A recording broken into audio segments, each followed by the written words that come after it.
Note that sand filters remove suspended particles from the water only. Consult your local dealer for sanitizing methods.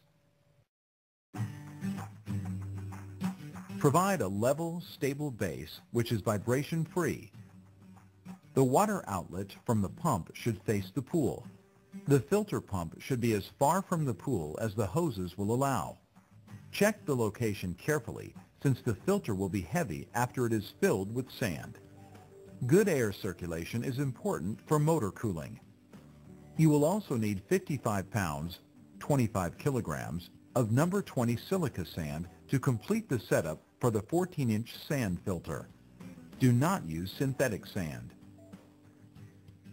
Remove the sand filter and all the accessories from the packaging. Inspect for visible damage. Contact the Intex Service Center if damage is evident. Consult your owner's manual.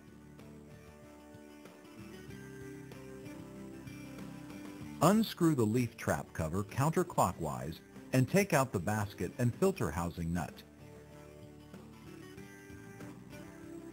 Push the pre-filter housing against the motor water inlet and screw it onto the motor water inlet with the filter housing nut. Replace the leaf basket and cover.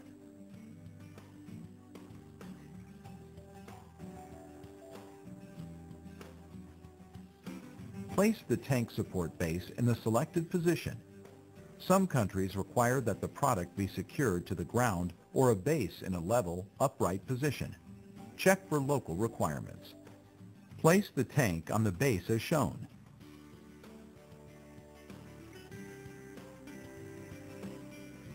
Connect the motor pre-filter assembly to the tank support base with the water inlet hose connection facing the pool. Pull up the center pipe to see the minimum-maximum marks for sand loading. Before loading the tank, be sure the center pipe hub is securely centered in the bottom of the tank. Place the sand shield over the top of the center pipe and slowly fill the tank approximately halfway. Remove the sand shield and distribute the sand evenly in the tank. Add some water to hold the sand in place when more sand is added. Replace the shield and fill sand to between the minimum and maximum marks on the center pipe. Spread it evenly by hand. Remove the shield and wash away all the sand on the edge of the tank. Lower the 6-way valve slowly onto the tank, ensuring that the bypass pipe under the valve fits securely into the center pipe. Improper installation could be hazardous. Consult the manual carefully during setup.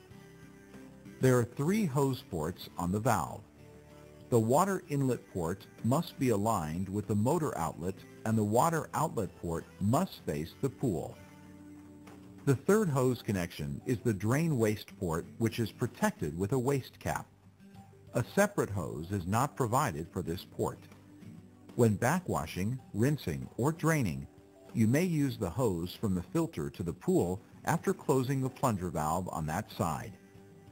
Remove one of the bolts and install the clamp around the tank and valve flanges. Replace the bolt and tighten it with a Phillips screwdriver. Connect the hose between the motor and the valve using the L-shaped O-rings.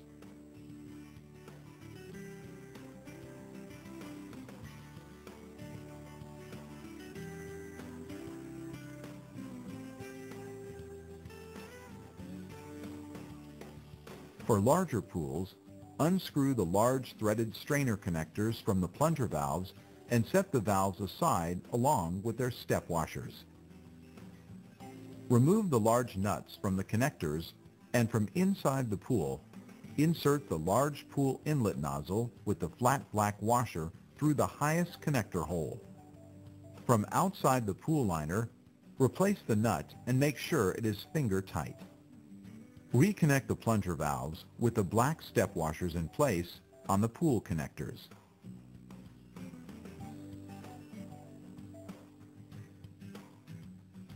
Make sure both valves are in the closed and locked position.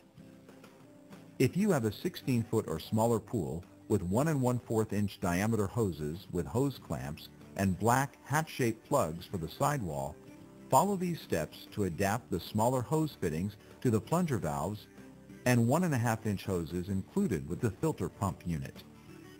If you have water in the pool already, unscrew the strainer cover and insert the black strainer hole plug to prevent water from draining out of the pool.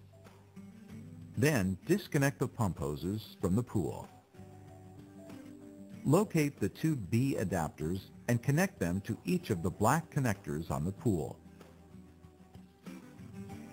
Next, unpack the plunger valves and remove the large strainer connectors as they are not needed on this size pool. Do not discard the black step washers on the plunger valves. Attach the plunger valves to the B adapters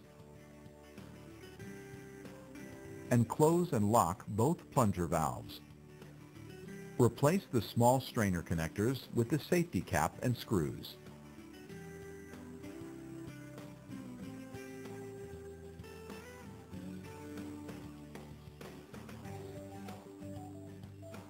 Connect the lower hose to the pump motor, making sure that the O-ring is in place on the pre-filter inlet. Connect the upper hose to the 6-way valve outlet. Secure all connections.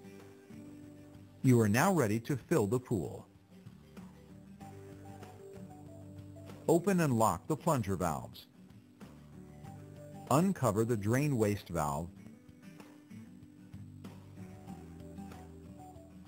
and direct it to a suitable drain. Make sure the pump motor switch is in the off position and depress the 6-way valve, turning it to backwash. Always depress the valve handle to turn it. Connect the motor cord to an AC outlet away from the pool. It must be GFCI or RCD protected. Switch the pump motor on. Water will now circulate backward through the sand and out the drain waste port. Continue in the backwash mode until the water runs clear as observed in the sediment window. Turn the pump off and change the 6-way valve to rinse. Turn on and run the pump for a minute to level out the sand after backwashing. Switch off the pump again and turn the handle to filter. Turn on the pump and let it run until the water is clear. If you see bubbles coming up from the pool inlet, check that all connections are tight. Check the sediment valve for clean water. When the sand has been washed clean, record the pressure gauge reading. As dirt accumulates in the sand, the pressure will rise. When it reaches the yellow zone, backwashing will be necessary.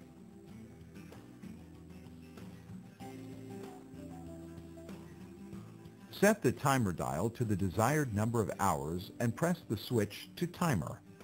See your manual for recommended hours of operation. Before cleaning and maintenance, turn the pump off and disconnect the power cord.